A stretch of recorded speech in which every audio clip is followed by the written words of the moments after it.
All right, Obscura Undead, welcome back to another week of content. And this week, we are interviewing Dover Lights, who we just did an album review for. Yep, that dropped like 2 days ago. The review for the album that dropped at this, oh God, don't make me do time math, on January 15th. But anyway, please go on, Maus. I said I am Maus. Oh, I'm Azy. And who you see below us is Dover Lights, who we are interviewing. We're excited to have you here today. Glad to be here. Thank you for joining us from the woods, from the mountains. Yes. We're even outside. So Yeah, is it cold? Because it's cold here. It's like in the 60s. Chilly 40s here. Yep. No, we would die in the 40s. Yeah, we would die. You guys are in Florida. Yeah. No, it's Florida 40s. Like in the mornings, it's 40s right now. Yeah, and it's humid 40s, which means it sticks to your bones and you can feel it. And it's just, there's no amount of clothes that can save you. Mm-hmm. And what's sad is I'm from Wisconsin, so like me not being able to handle the cold is just pathetic. Absolutely pathetic. Yeah. But it's been a minute. So, down below us you see Dover Lights. On the Brady Bunch square to the bottom left, that is Daniel Brinker. Not Blinker, Brinker. And on the right is Andy Moore. And while they have, I believe it's contributing artists on the album, you two make up pretty much like the core and heart and soul of Dover Lights, right? That's right. Yep. Yeah. So mostly Daniel. Oh. I'm like a spirit animal or something. You're a spirit animal for the band? I guess. You're the mascot? Right. He's the guy who makes his guitar sound like a synthesizer. Yeah. Yeah. And the Andyman sound. He can make a guitar sound like a synthesizer. Yeah, of course. We just did the review and I'm just like, I can't tell if this is a guitar or a synthesizer. And I was just like, I think it's a guitar, but I can't tell. We did our job. Yeah. So I feel less. I feel vindicated a little bit. Good. So just to start it off, I'm going to lob the first question at you in my notes. I have that it's a softball because it's totally a softball. So Daniel gave me a bit of background on you both, and you're both pretty seasoned musicians. So can you introduce yourselves and give a little background about your sort of life in music up to this point? Yeah, we're from Arkansas, from right here in the Arkansas River Valley, and I've played in punk bands and noise rock bands in the past and helped other people on their projects. And Dover Lights is my first thing to do, kind of on my own, with a best friend here, Andy. So it's kind of the maiden voyage of Dover Lights. It's the debut album. So. I started out actually when I was a kid, I guess about 13, playing acoustic guitar, doing finger picking and learning Beatles songs. And all my friends played in punk rock bands. And that was kind of the thing to do. And we had a pretty big punk rock scene here in our hometown of Russellville. And it just kind of evolved from there. I was always into 80s music and goth music. And I was the kid who always got made fun of for that. But I think the influence came out a little bit on this record. So I was one of the guys that made fun of Daniel. I don't know if that's really true, but I wasn't into the same kind of music when we first started hanging out, but he kind of showed me some stuff that I'd never really heard of or would have never considered listening to, and that's been really cool. I guess we've been friends for like 20 years now. Yeah. It's crazy. Yeah, we're old. Gosh, yeah. I mean, since we were 3 years old, since we're both 23, and yeah, perfect. But anyway, how old are you both? 24. No. I'm sorry, what? How old are you both? Oh, I just turned 38. 36. Ah. Yeah, I was trying to tell a lame joke. So. Oh, gotcha. Because you guys are that old. You're all my age. Okay, so yeah, I grew up in a musical family, and everyone in my family played bluegrass, except me. And I really tried to hang with them, and I was terrible at it. So I guess I just realized I was more into rock and roll. But I was mostly into just kind of mainstream rock for a long time. And then, I got into alternative stuff in college and actually started kind of pushing myself to learn some more intricate stuff. And anyway, I joined a band in college, which kind of led me into another band after college that I ended up actually touring with for 6 years. And that was really exciting and kind of an adventure. And we were like signed a label and did all the kind of indie rock kind of world, which was really fun. And then it kind of fizzled out as things do. And I ended up kind of working odd jobs for a while and started kind of writing my own stuff and slowly putting together a studio at home and that kind of stuff. And so that led to, I guess, 2019, I released a solo album, and Daniel helped me with it. But I was kind of reclusive about it too, so I just kind of wrote everything on my own and then I'd show it to Daniel, and he'd be like, "Yeah, that's crap," and then I get back to the drawing board, and brutal honesty, right? Yeah. That was the whole reason that I wanted Daniel to listen, because I knew he would give me some straight answers. So that helped a lot. And so anyway, I put the album out in 2019, and Daniel was credited as a creative consultant, which I don't know if that might be kind of a lame term, but I could have called it like co-producer or something. I'll take it. Anyway, we were in the early stages of Dover Lights, I guess, and then last summer is when we started recording and finally got it out this year. So, and here we are. Yeah, I'm smoking a cigar, courtesy of Andy here. It's kind of the night we're celebrating the release of the record, because we didn't really get a chance to the other night. It's just been a busy time. So we're celebrating with you guys. Congratulations. Thank you. We got scotch in hand, some open scotch. Cheers. And cheers, yeah. Yep, cider.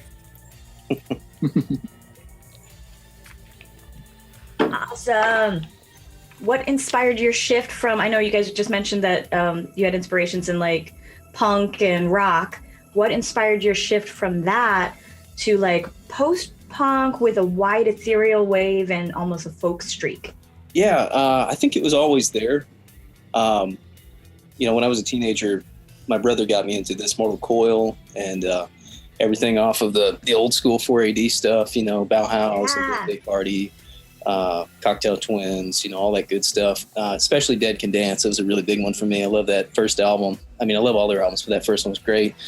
So it's always been there. And like I say, I just couldn't find anybody else to play it with.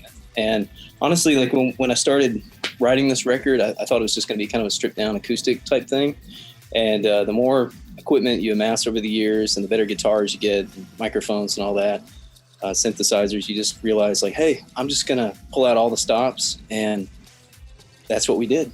And I really didn't make a conscious decision to kind of make a dark wave spectrum album, post-punk, dark wave, gothic, that sort of thing. It just kind of happened. And I don't know if every song is in that genre. I think some of them are almost industrial. Like Prisoners is kind of like a mixture of, it's like Tears for Fears meets like Depeche Mode and Trent Reznor or something. That's the way I see it anyway. That's kind of how it came out. But then there's a really heavy folk slant, like kind of in the Tim Buckley sort of Nick Drake realm. I love that kind of music. I don't know, to me, like, I kind of go back to the old school goth. For this Mortal Coil, I used to have the original versions CD that came with that CD set. It was back in the day when you get big box sets, and the original versions had songs from like Gene Clark and from the Byrds, and had Chris Bell, guys from Big Star, Alex Chilton. And so to me, it's like one big continuum. It's not just one genre, but I do love me some goth. So I guess it was always there. It just kind of came out. That's kind of how it happened. Yeah. I remember when we were recording, you said a few times, like, this is definitely on the goth spectrum. And I kind of took your word for it, because really it was kind of a new world for me. I mean, I'd listened to Tears for Fears a lot and listened to like The Cure, and kind of, I don't know, that was kind of as far as I got into it until we started recording. And I guess my background kind of turned into post rock, which I was really into, like Explosions in the Sky and Sigur Rós, and which I guess everybody these days likes them. But anyway, I really liked that kind of the ethereal versions of rock, and like I just started getting cooler and cooler reverb pedals and tried to like just I guess strip down what I was doing to where it was a lot more atmosphere and a lot less noodling. So anyway, that was kind of I guess what I lent to the mixing, the melting pot. Yeah, he kind of brought a heavy Mogwai kind of vibe on certain songs, like that song Karen Tool 1. To me, it's like just straight up post rock kind of a. Yeah. I mean, there's some This Mortal Coil. Loved that one. Mm-hmm. Just an instrumental.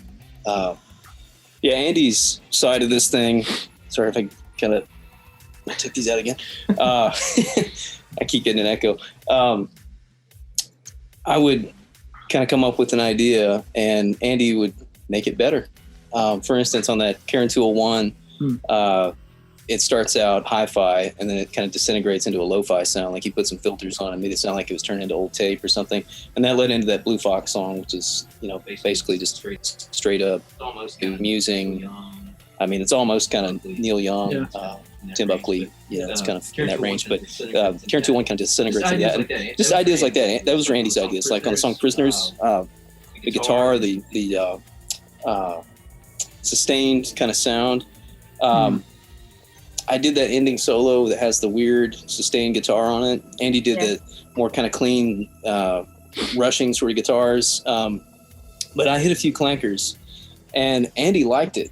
He liked the dissonance. Kind of reminded him of Brian Eno. But what he did was he took a pitch correct and hard corrected it on that song, and it just gave it this robotic kind of. And we used digital delay on that song, on that particular solo, so it kind of had a real biting sort of sound. But yeah, that was his idea. Just things like that, panning things hard left, hard right. He's just a genius producer, so it was just awesome working with him to get the songs out. I think you're gonna enjoy our review when you watch it. Yeah, we described it pretty much along those lines, and this, of course, this was before talking to you, but we were able to mention like exactly that, like the dissonance and everything, and cool. Also your inspirations that you'd mentioned about like 480 and stuff, and I think I said one of the songs I was like, this just reminds me of Dead Can Dance, and we mentioned that a couple of times. Mm-hmm. Well, aside from the way the music sounds and is produced, one thing that's like just immediately obvious is the storytelling style of your lyrics, and we likened it to a lot of like sort of like folk rock bands that Maus and I enjoyed. None that you named. I think I compared it to Bob Seger at one point. Oh, nice. Oh, God. It's the way. It's not the way it sounds. It's the way that it comes out. And Bob had some hits. And also I'll take it. He had some hits. We love him. Yeah. But in the stories you're telling, there kind of seem to be two stories you're telling, and one is like your places and experiences in the Ozarks. That, by the way, makes it really easy to kind of triangulate where you guys are. Just Googling. Sorry. But then, so you find that on tracks like Memory Dissolves and how were you pronouncing it? Karen Tool? It's an Irish word. It's a Karen Tool. It's the highest. It's the highest mountain in Ireland. Yeah. Yeah.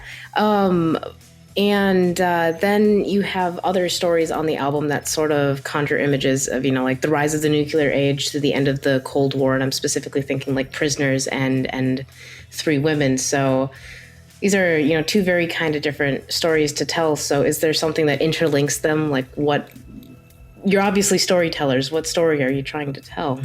I mean, it's interesting that, you bring all these things up. Yeah, I mean, this is sort of like, it's a cinematic kind of thing. It's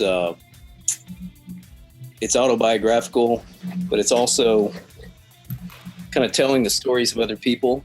I think the album has a lot of it's kind of like where identity gets blurred. You have such a close relationship with your family and your close friends and your significant other, that their stories kind of become your stories, and your travels and the people you meet on the travels, even if you meet them just for a few hours or something, sometimes it can create a profound effect on you. And the record was really, yeah, I mean, it's cathartic, you know, it's getting stuff out. It's a first record kind of thing, you know, existential kind of stuff, you know, a darker sort of sound. But yeah, I mean, it's kind of like documenting my life without straight up just telling you about my life, because it would be probably fairly boring. But you know, I like to read poetry, you know, like William Blake, W.B. Yeats, you know, that kind of stuff. So it just kind of came out. But yeah, it's I think you know, there's a phrase that a friend of mine told me a long time ago. He said that you know, memory is the shape of identity. And I think that's kind of what the album is doing. It's autobiographical. It tells a lot of stories, travels, dreams, that sort of thing. But it puts it in a way that it can be reinterpreted by anybody, you know? Sorry, did that answer your question? Yeah, and I'm unsurprised to hear that you read poetry and enjoy that, because there is a very poetic lyricism in the way that you write, and that's why Maus and I were talking about, and also the trees, because it reminded us a lot about how that is lyrically as well. It's, you know, not romantic in, you know, like the kissy sense, but like romantic in the literary sense. Yeah. Impressionistic kind of thing. Yeah. I was really impressed with Daniel's lyrical style. It just, I feel like it has its own, it's much more poetic than what I think a lot of people settle for. You know, I think that, like, I guess for me, I'm not so much of a lyricist. The songs that I tend to write lyrically are, I don't know, almost feel like factual instead of poetic. But I just really like the way that Daniel, like, he'll tell you something, like on Three Women. So, like, I'm sitting next to a girl with red hair. Well, he writes it in this really beautiful, fluid way, you know. With, I can't even remember the line. I just listened to it to try and refresh it. But yeah, it's just like there's really, really beautiful ways and like romantic ways of saying things. But like you say, it's not like a, you know, a gushy romantic. It's like a romantic, like a classic book, you know, would be written. So anyway, that's been kind of challenging for me, even as a musician. Like, I want to rise to that level because it's really inspiring to listen to, and it makes the songs a lot stronger. I think people can settle for a lot less lyrically these days, but Daniel didn't. I think that will stand out, hopefully, to people who enjoy, you know, wordplay and wordsmithing. I mean, it's kind of like one of those things where you get a side of yourself out that you can't do in real life. Mm. You know, like, no one's going to listen to if you talk like that. You know, they're going to think they're talking to somebody in the, you know, 1800s or something like that. So, I mean, you know, generally when we get together, we watch, you know, Saturday Night Live from the 90s in South Park or something, you know, right. Constantly hamming it up, you know, making ridiculous jokes. But it's just a way to get a side out of you that you can't always get out. So that's kind of what happened there. Well, I agree with Andy that that the lyrics are something that's going to resonate with a lot of people, because that's what resonated with me first about the music when I watched the video for the single you sent me, Memory Dissolves. I mean, like, the video was like, wow, but then like I was listening to the music, and what hit me first was just the lyrics and the way that they were. It's very evocative. Cool. Glad we can do response, Daniel. Talking about how Daniel can, you know, really drum up a nice response, and he just says, "Cool." He's just like, "Yes, thank you." I don't know what to say. It's like, I don't do these interviews a lot, so it's like the third interview. We did a radio interview in Fayetteville, a couple hours from where we live, last weekend, and they played the record. And I'm a lot more laid back on this one. I was really nervous on the radio. It's funny on video. I'm more relaxed. So maybe it's the scotch. I don't know. Right. We should bring a flask with us anywhere we do. Yeah. Good idea. Good idea. So your band name, Dover Lights. that seems to be in reference to where you grew up, and events of World War II. Was this deliberate? Yeah, I had to look that up actually. And you said I had recently watched the movie Dunkirk, and But you're like, it's about that. and I'm just like, I wonder if there's like because of the way that the music's written and what I'm else like, is it's referenced. about the alien lights. Yeah. right. It's I really found out later after this question was written.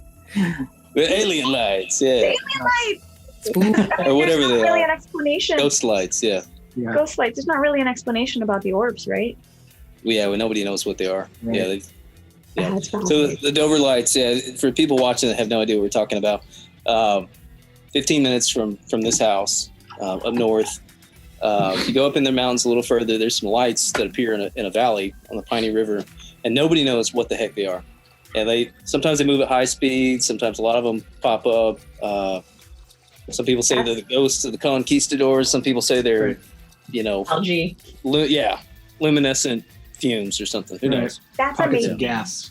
That's Yeah. amazing. That's what we like the best. That's our favorite. Right. We're going with that. Yeah. So are they But like, then, yeah, I hadn't heard about the Dover lights of World War II, so I looked those up. from Dover. And, in Operation Dynamo and the evacuation of Dunkirk, they evacuated to Dover and saved like 250,000 lives. wow.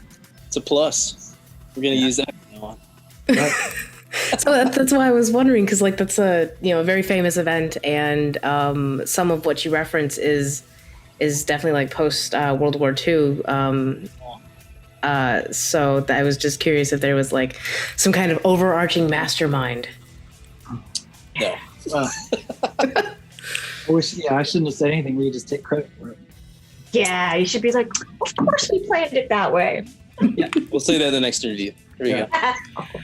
The beautiful parallelism of the world. But Thanks for bringing that up.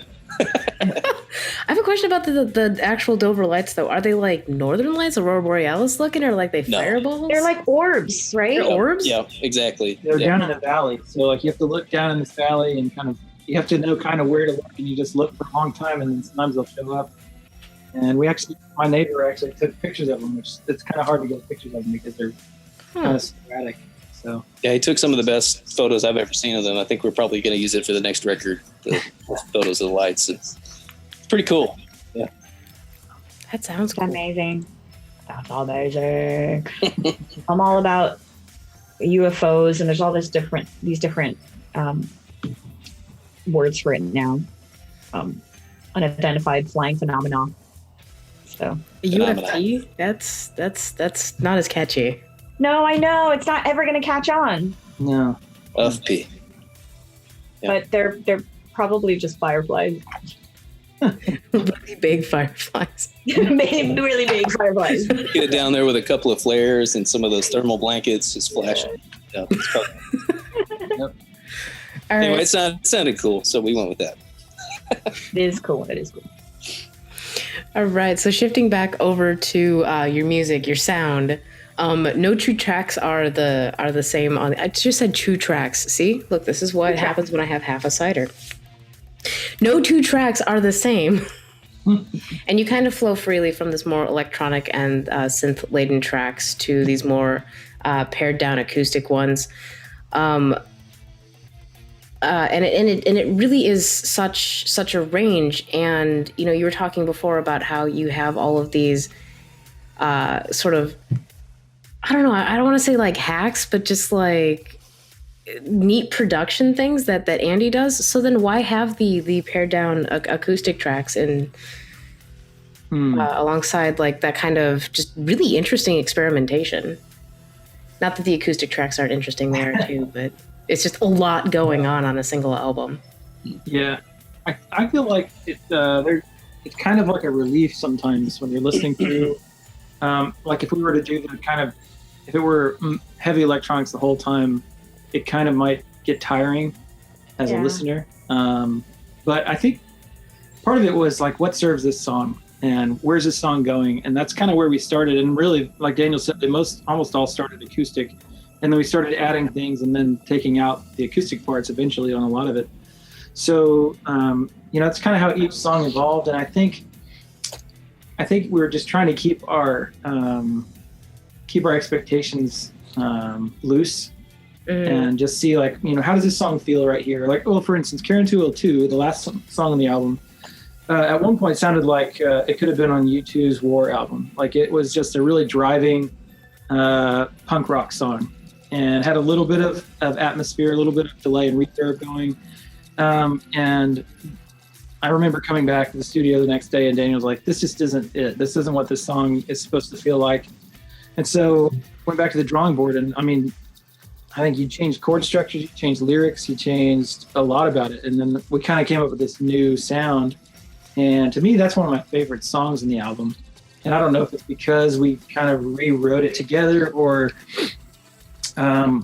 just what. I do like what it's about, so that helps too. But that's kind of where the sounds came from. I think the vision for the album as a whole was to just have it loaded with a bunch of really strong songs and not necessarily to have one distinct sound the whole time. I kind of hope you guys keep doing that going forward, because it made it really interesting to listen to, and hearing you describe it, it comes out exactly as how you describe, like, what you put into it, which I think doesn't always happen. So that's really interesting that we actually do get half, like a true half of the picture on that. That's really cool. Yeah, we waited, like, we sat on this album for a year before we released it. We had it mastered, last year in February. Yeah. And I sent it out to just some musicians that I respect, you know, like the band The. I got a hold of James Eller, the bass player, The Church, got a hold of Marty Wilson Piper, sent it to him. And Marty listened to it several times through, and he gave me, like, kind of a private review, a little feedback. And he said Three Women was his favorite song. He really liked the acoustic kind of vibe going on. And he said, man, I on the next album, I want more of that, you know? And then he stopped himself and he said, it'd be like telling Led Zeppelin not to have any acoustic songs, you know? So I guess the album is kind of in the Led Zeppelin vein. I mean, we don't sound anything like Led Zeppelin, but it's the same idea, you know, the Jimmy Page idea of light and shade. You know, that's his autobiography talks about, like, light and shade. Like, you got to open up the sound a little bit with something different. So, yeah. Well, even Robert Plant thinks of them. Some interview I heard, you know, someone asked him, like, well, you know, what's it like being this, you know, the biggest hard rock band in the world? And he said, I don't see where people are getting this hard rock. We're an acoustic, the electric songs. Like, what? Yeah. Like, that's crazy, but, you know. I read a really cool interview and also The Trees. And it's funny because I didn't find out about them until we were already working on this album. Someone compared us, you know, a friend said we sounded kind of like them. And so I got into them pretty heavily and started looking into them. And, they're really acoustic in a lot of ways, the band, and also The Trees. And I remember reading about the lead singer, Simon, saying they went to a Goth festival and played there, and they said that the Goths were freaked out. All the acoustic and the weird instrumentation. You know? Intimidating. Maybe we can do that. I don't know. Maybe we'll try to do a little more of that. So if you each had to pick just one track on the album, which one is most personal to you? Most personally meaningful? It's a tough one. Well, my favorite song is Karen 202, the last song on the album.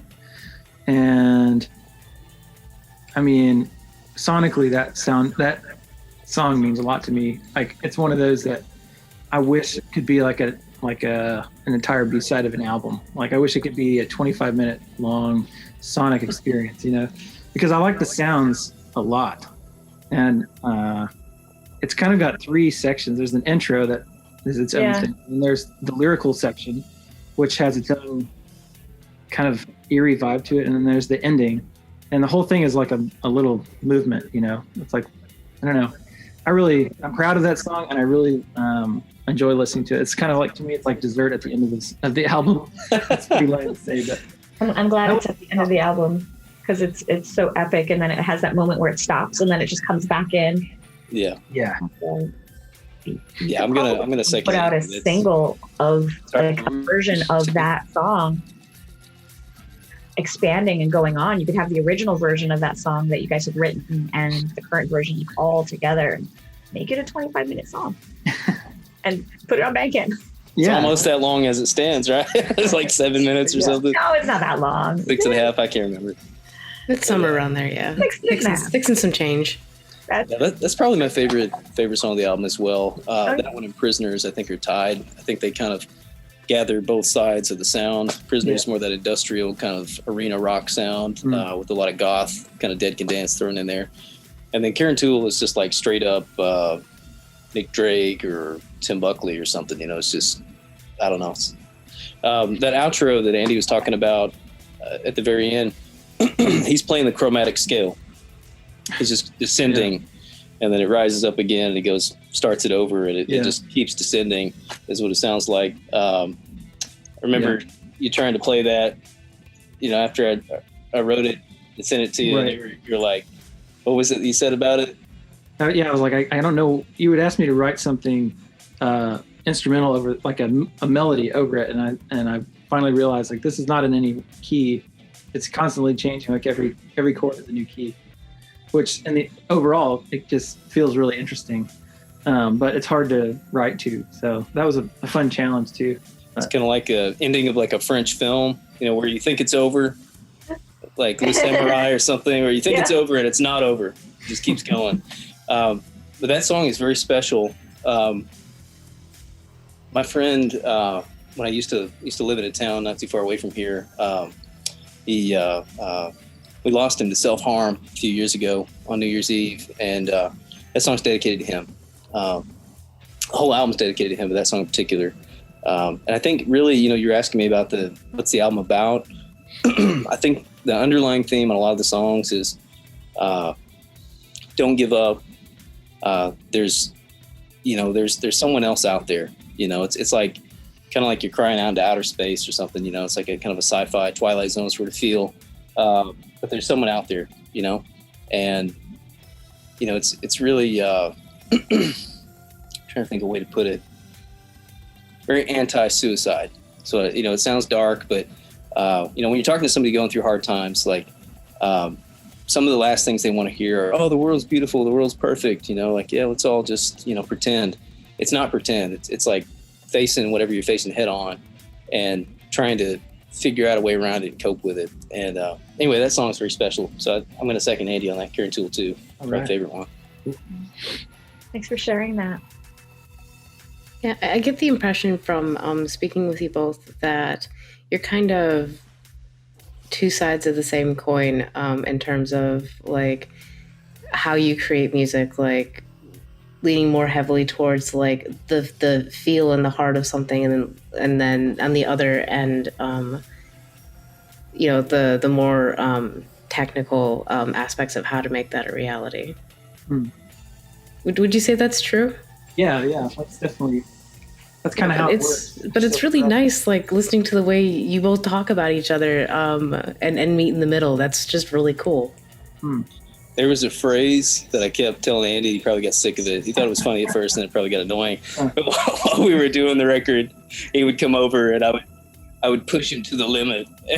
I'd say, "Man, it's not like Batman and Robin. It's like you start Batman and Batman." Yeah, I got that from some silly movie. I can't remember what it was. He just kept saying it over and over again. It's the dorkiest thing ever, but that's what it felt like. And let's do it again. Dark nights, just hanging out. So dorky. Batman forever. Yeah. Well, you did. I mean, I do remember you pushed me a lot as far as like, I wanted to sound like this. And I would, you would tell me like almost colors and stuff like that. And to be able to like interpret, hey, this sounds a little brown. Why don't you make it sound a little purple or something like that? And I thought, I know what you mean. And so we made it happen. Yeah, I would tell him what I wanted and he could just do it. Andy is like just a master guitar player. And I mean, we both played a lot of guitar and bass on the album. It's, it's kind of 50-50, but the stuff that he did, I mean, it was just whatever I had in mind, he could interpret it like immediately, like just pull it out. It's really Whip cool. it out. Yeah, exactly. Yeah. Yeah. But it was a really challenging process. I mean, challenging in a good way, not like challenging like, oh, this is frustrating, but like I felt like I grew a lot because I feel like I see things in kind of a grid in my life, and it gets really boring. And especially musically, and I wrote my own album, and in the end, I thought, well, that's all I know how to do, so that's all I'm going to do. And I don't know if I'll ever write another record. Working with Daniel was like, wow, I'm totally missing all these opportunities that are really cool, and like he's just kind of like helped me push into more synth sounds and just trying to create sound effects and kind of feelings, and not just focusing on, okay, this is the bridge, this is the chorus, blah blah blah. Because that's kind of how, I guess, when I was in my previous band 10 years ago, we would write a song. It would be kind of intro, verse, chorus, bridge, chorus, outro, and that was kind of always the thing. Every now and then we'd change up that order sometimes, but I guess that's just what it was really a pop rock kind of band. So I mean, that's just what it was. And so as far as working in the studio and even songwriting, I thought, well, this is just the formula. And so it was refreshing, it helped me grow a lot. I think just working with Daniel and the way he wrote. Sometimes it's frustrating. Sometimes you didn't write a verse or a chorus. Like, how am I supposed to, know what to do on the second chorus to make it sound bigger than the first chorus? Blah blah blah. And so anyway, all that to say, it was rewarding. Yeah, came out like with more than musical influence. It was literary and film, television, all that stuff kind of came out. And on Bandcamp, I think I took it down and put up a quote from a magazine or something. I can't remember, but it originally said, sounds like Blade Runner if it was shot in the 60s. That's what I put up on Bandcamp first. Awesome. I need to put it back up. That's pretty cool. Anyway.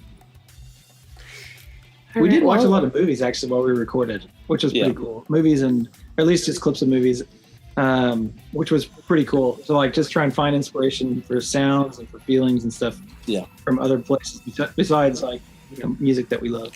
Nice. Any particular movies that inspired the album or inspired the sounds that we hear on the album? Well, Blade Runner for sure. I was going to ask Blade Runner. Yeah. Nice. Since you just mentioned that. And we mentioned in the review that like some of the songs, like the sci-fi elements, it sounds like you're driving through space or something. So like I was actually thinking of like being in some kind of space car driving across like it's a night driving album. Yeah. Drive. Absolutely. This is definitely going to be like on my I have to drive for a long distance because I need just to unwind sort of album, Yeah. Cool, yeah. Right on. Were there any other movies, Daniel? I mean, that's probably the biggest one. I mentioned some French films like Le Samurai. I think I watched that recently. Watched a documentary on World War II. Can't remember what the name of it was. It was like on the Netflix, ripped off from the History Channel or something. But that one kind of inspired the lyrics in the first verse of Prisoners and kind of set the tone for some of the songs. Yeah. But yeah, I mean, you just got to pick up whatever you got around you, Yeah. Is there anything else we missed that you'd like to touch on? The record, if you get it on vinyl or if you buy the digital copy off the website, www.doverlights.com. That's DOVER lights.com. If you pick it up, all the profits go to help survivors of sex trafficking, forced prostitution. Both of our wives are really involved in an organization called New Hope here in Russellville, where we're from, and all the profits are going to go to that. So we thought that'd be a cool way to help out with that, since they're doing all this work, and we thought let's help in some way.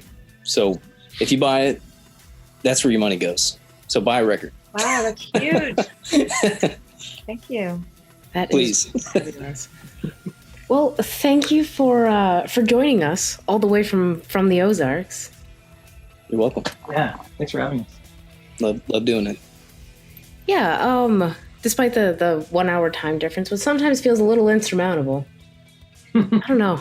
It's kind of weird. It's okay, but thank you so much, Daniel, for bothering me so much, because like I said earlier, like I forget shit constantly, so that was perfect. Right on. And it wasn't really bothering. That's just me being a little hyperbolic, but that's okay. You gotta email you and be like, hey, when are we doing that interview, right? When are we gonna do it, Azy? Oh shit, yeah, I told you January. I'm off vacation. Yeah, okay, let's put that on. Nice being on the show. Yeah, for real. Yeah, so again, thank you for joining us. This is Daniel and Andy of Dover Lights. You can find them at, I believe it's, I have it pulled up right here. I pulled off of it. It is doverlights.bandcamp.com, and also your site is doverlights.com? That's right. Yep. Yes, that's so easy to remember. I love it. All right. And I'm terrible at ending these things, so I'm just going to say bye, and we'll wave, and I'll stop the recording. Okay, bye. See you Thank you guys. so much for joining us. Take care. Bye. Thanks for having us.